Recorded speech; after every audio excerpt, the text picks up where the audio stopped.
여러분, 우리가 이제 살면서 오해할 때가 많이 있잖아요. 앞으로 할 일이 막막하게 느껴질 때, 아니면 또 지금의 상황에 대한 어떤 해결책이나 방법이 없어 보일 때 답답해하거나 불평이 나오게 됩니다. 그러나 이 전을 돌아보면 그럴 때마다 언제나 우리를 인도해 주신 분은 하나님이셨고, 우리는 그 안에서 안도하면서 그렇게 오늘까지 살아온 것입니다. 물론 우리도 나름의 역할 해왔죠. 열심을 낸 것도 사실입니다. 그러나 무슨 일을 이루고 내가 속한 곳에 어떤 이익이나 성과를 내주고 또 주변 사람들에게 좋은 영향을 끼친 것이 있다고 한다면 그것은 온전히 나의 힘과 능력으로 이룬 것이 아니다 하는 것도 우리는 기억해야 하는 것입니다. 믿음의 사람이라고 한다면 모든 순간마다 우리 하나님께서 나를 도우시고 건지시고 이끌어 주셨음을 깨달아야 되고, 그런 관계 안에서 또 반드시 들어 있어야 될 것이 있는데 그게 바로 감사다 하는 것이죠. 이것을 우리가 알아야 됩니다. 이제 오늘이 맥주감사절인데 문자대로만 그렇게 해석하면 뭐예요? 보리를 추수해서 그 첫 열매를 드리는 감사의 날, 이렇게 설명할 수 있겠죠. 그렇지만 이제 이것을 더 정확히 말하면 한 해의 절반을 인도하신 하나님께 주신 그 은혜를 기억하면서 감사를 드린 것, 내 삶을 맡겨드렸는데 오늘까지 이렇게 인도해 주신 데 대한 감사를 고백하는 그런 날이다, 이렇게 보는 것이 더 정확할 것입니다. 7월이 됐습니다. 7월은 이제 한 해의 절반을 보내고 새로운 절반을 시작하는 때잖아요. 우리가 산을 올라간다든지 아니면 해본 적 없지만 마라톤을 한다든지 하면 중간쯤에서 마시는 그 한 모금의 생수 또는 잠깐의 쉼, 이것은 다시 나아갈 힘을 주는 것입니다. 오늘 이 맥주감사절도 1년의 시간을 딱 놓고 보면 그 중간 지점에서 영적인 숨을 고르고 지난 6개월 동안 이제 우리 걸음을 인도하신 하나님의 은혜를 기억하며 감사하는 것이고, 동시에 새로운 힘을 얻는 그런 귀한 시간이 되는 것입니다. 오늘 본문으로 들어가서 보겠습니다. 이스라엘 백성들이 가나안 땅에 들어가서 첫 보리 수확을 거두고 지킬 77절, 그러니까 또 맥주절이라고도 할 수 있는데, 이 날에 규례를 딱 하나님께서 미리 정해서 알려주시는 거예요. 지금 아직은 광야 생활할 때니까. 그런데 오늘 이 본문을 통해서 우리가 회복해야 할 진정한 감사, 그 의미에 대해서 세 가지로 한번 살펴보려고 합니다. 첫 번째는 뭐냐면 감사는 헤아려 보는 것이다, 이겁니다. 감사는 헤아려 보는 것이다. 오늘 9절 10절 말씀 함께 보겠습니다. 9절 10절 시작. 7주를 셀지니 곡식의 낫을 대는 첫날부터 7주를 세어 내 하나님 여호와 앞에 77절을 지키되 내 하나님 여호와께서 내게 복을 주신 대로 내 힘을 헤아려 자원하는 예물을 드리고. 이제 여기서 눈에 들어오는 단어가 두 가지가 있는데 세다 그리고 헤아리다, 이거예요. 근데 헤아려, 이 말이 요데카라는 단어를 쓰고 있는데 이것은 단순히 물질적인 것, 그러니까 나의 소유, 이것들을 한번 계산해봐라, 이런 뜻이 아닙니다. 지난 6개월 동안 하나님께서 우리 삶에 베풀어 주신 은혜에 대해 구체적으로 한번 꼼꼼히 되짚어보라, 이런 의미를 갖고 있는 거예요. 내 힘을 헤아려, 하나님이 주셔서 내가 갖고 있게 된 그것들을 한번 헤아려봐라, 세어봐라, 이 말씀이죠. 우리는 흔히 없는 것, 잃어버린 것, 혹은 부족한 것, 이런 것만 보고 그런 문제들에만 집중하느라고 이미 받은 복을 모를 때가 있어요. 무시할 때가 많이 있다는 것입니다. 이미 주어진 것, 이런 것을 이제 복이라고 생각하지 않는 것이죠. 당연하고 내가 얻어낸 것이고 원래 주어질 거였다, 이런 생각을 한다는 거예요. 이미 주어진 복에 대해서는. 그러나 그런 것들, 진정으로 내 힘으로만 얻은 것, 이룬 것 있습니까? 없습니다. 다 하나님께서 주신 것이죠. 하나님께서 우리에게 주신 것입니다. 그래서 진정한 감사는 내 삶에 이미 임하신 하나님의 손길, 이미 주신 그 복을 어떻게 하는 거예요? 세어보는 것이다. 세어보는 것이다. 이렇게 말할 수 있겠습니다. 거기서부터 우리의 감사가 시작될 수 있는 거예요. 제가 한번 예를 들면서 한번 세워보겠습니다. 첫 번째, 지난 겨울 우리 가족들, 우리 성도들 다 건강하게 지나고 새해를 맞게 하시고 그래서 오늘까지 이렇게 오도록 인도해 주신 그 은혜. 또 두 번째, 이 나라가 혼란과 불안 속에서도 다시 안정되고 세계의 인정을 받는 나라로 회복되게 하시는 은혜. 세 번째, 여러 문제와 사고 속에서도 우리의 생명을 늘 지켜주시는 그 은혜. 네 번째, 낙심할 때마다 말씀으로, 기도로 우리를 위로하시고 다시 일어설 힘을 주신 그 은혜. 뭐 한두 개가 아니잖아요. 근데 사실 이것들로만 봐도 정말 큰 은혜인데 더 있죠. 얼마나 많이 있습니다. 여러분, 지금 이 시간에 잠깐만 눈을 감고 한번 생각해 보세요. 인생 전체를 볼 것도 없습니다. 그냥 지난 6개월만 놔두고 한번 생각해 보세요. 하나님께서 내게 주신 그 은혜 어떻습니까?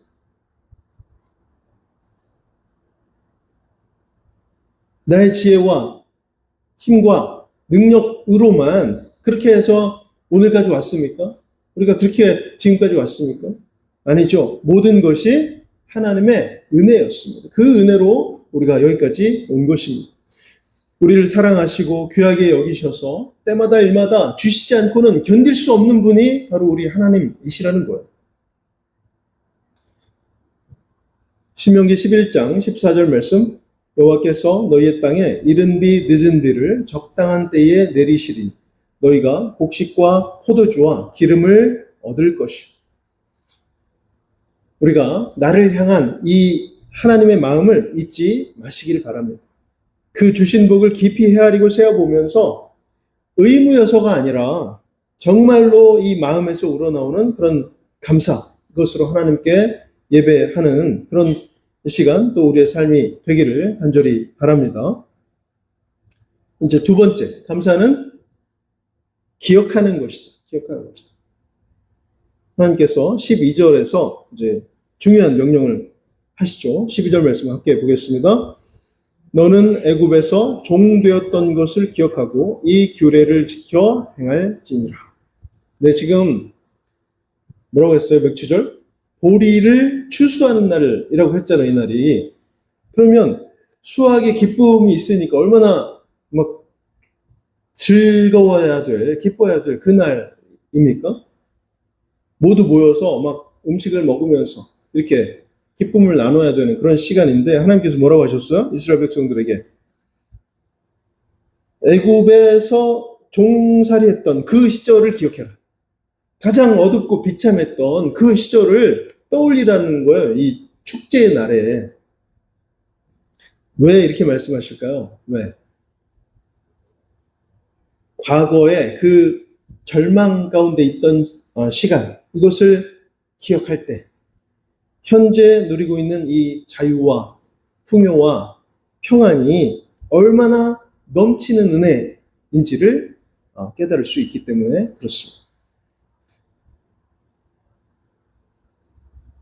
이제 세상에서 우리가 많이 듣고 보는 뉴스들 있습니다. 뭐요? 이제 어떤 가정이 있는데 전에는 그렇지 못했는데 어떤 계기를 만나서 크게 잘 살게 됐어요. 그러면 이제 누리면 되잖아요. 화목하게. 그렇습니까? 서로 더 갖겠다고 싸우고 또 심하면 회복이 불가할 만큼의 해를 끼친 그런 경우도 종종 보게 됩니다. 가족인데도 그러는 거예요. 가족이. 또 어떤 사람들은 이렇죠. 내 병이 낫기만 하면 이렇게 하겠습니다. 내 사업이 다시 일어서기만 하면 내가 이렇게 하겠습니다. 그러면서 여러 맹세들을 하지만 막상 그렇게 되면 어떻게 돼요? 막상 이루어졌어요. 그 일이. 그 맹세와 각오는 다 어디로 가버리고 다시 불만이, 그리고 더 큰 욕망, 이것에 빠져서 끌려다니는 그런 불쌍한 인생이 돼 버리는 것입니다. 왜 이렇게 된다고요? 왜 이렇게 돼요? 지난날 힘들고 괴로웠던 때를 기억하지 못하기 때문에 그렇다. 그런 인생들은 늘 어때요? 지금에서만 시작하는 거예요. 지금에서. 주신 거 다 기억 못하고 지금부터 출발하는 것처럼만 생각한다는 거예요. 그러니까 또 받아야 되겠죠. 또 원하는 것입니다. 불행한 인생들이죠. 우리는 어떻습니까? 우리는 어때요? 이제 예수를 믿기 전, 구원을 받기 전, 우리는 죄와 사망의 그늘 아래서 방황하던 그런 인생들이었습니다.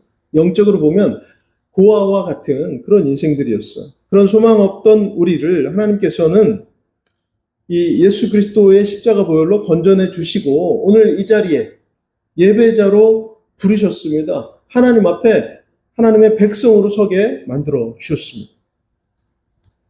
우리가 전에 주님을 알지 못한 때와 비교해 보면 여러분 이게 얼마나 감격스럽고 큰 은혜가 됩니까? 이 감사절은 보리와 밀 같은 그런 물질적인 수확이 있으니까 감사해라. 이게 아닙니다. 이게 아니에요.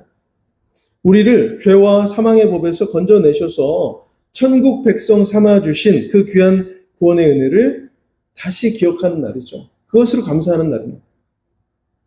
하나님은 이스라엘 백성들이 그렇게 살기를 바라셨고 사실은 그렇게 사는 것이 어려운 일이다 하는 것을 이미 알고 계셨기 때문에 지금 이런 당부의 말씀도 주고 계시는 것입니다. 이스라엘 백성들 어땠어요? 어떻게 살았습니까? 우리가 다 알고 있잖아요. 출애굽기 14장 11절 말씀.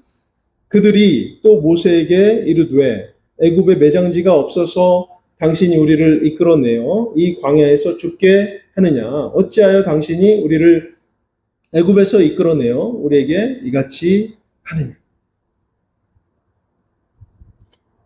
구름 기둥과 불 기둥으로 하나님께서 친히 자신들을 이끌고 계심을 그 눈으로 확인시켜 주셨어요. 하나님께서. 그럼에도 불구하고 애굽의 군대가 뒤를 따라오는 것 같이 보이니까 이런 불평을 하나님 앞에 터뜨리고 있는 것입니다. 뿐만이 아니죠. 출애굽기 16장 3절입니다. 이스라엘 자손이 그들에게 이르되 우리가 애굽 땅에서 고기 가마 곁에 앉아있던 때와 떡을 배불리 먹던 때에 여호와의 손에 죽었더라면 좋았을 것을 너희가 이 광야로 우리를 인도해내어 이 온 회중이 주려 죽게 하는도다. 지금 그 애굽 군대로부터 자신들을 구원하시고 또 이 홍해 바다를 딱 가르셔서 자기들 발로 마른 땅처럼 건너도록 그렇게 인도해 주셨잖아요. 하나님께서. 거기다가 바로 앞에는 광야에서 물을 내셔서 목마르지 않도록 만들어 주시면서 뭐라고 말씀하셨어요? 내가 너희의 여호와 라파, 치료의 하나님이 돼 주시겠다. 이런 말씀까지 해 주셨습니다. 그런데 또 뭐라고 불평해요? 배가 고프다는, 배가 고프다. 애굽에서 사실은 당연히 그랬을 리가 없는데도, 그랬을 리가 없죠. 배불리 먹었다. 거짓 기억을 만들어서까지, 동원해서까지 모세 앞에, 아론 앞에, 또 하나님 앞에 원망을 쏟아내고 있습니다. 자기들이 고달픈 종살이 때문에 견디다 못해서 하나님께 부르짖었잖아요. 그래놓고 지금 뭐라고요? 배불리 먹었다. 배불리 먹었다. 말이 안 되는 소리를 하고 있습니다. 여러분, 우리의 지나온 날들을 힘들고 고통스러웠던 그대로 기억하시기 바랍니다. 그리고 그때를 이기게 하신 오늘의 나로 만들어주신 우리 하나님 기억해야 하는 것입니다. 그래야 감사할 수 있고 그것이야말로 진정한 의미의 감사다. 이렇게 말할 수 있겠습니다. 지금 내 삶의 조건이 조금 부족하고 또 형편이 어려울지라도 하나님의 나를 구원하신 그 사랑, 영원하신 그 사랑을 기억할 때 우리는 또 감사할 수 있는 것입니다. 하나님은 그런 성도를 보시면서 다시 감사의 제목을 공급해 주시는 거예요. 하나님께서 가장 기뻐 받으시는 것이 바로 이 감사의 마음인 것을 우리가 꼭 기억할 수 있기를 바랍니다. 마지막 세 번째는 감사는 나누는 것이다. 감사는 나누는 것이다. 11절 말씀 함께 보겠습니다. 11절 너와 내 자녀와 노비와 내 성중에 있는 레위인과 및 너희 중에 있는 객과 고아와 과부가 함께 내 하나님 여호와께서 자기의 이름을 두시려고 택하신 곳에서 내 하나님 여호와 앞에서 즐거워할지니라.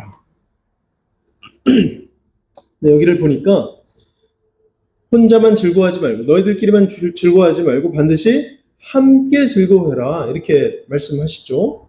하나님이 원하시는 이 감사의 완성, 최종 버전은 뭐냐면 공동체적인 나눔, 이것을 가지라는 말씀이에요.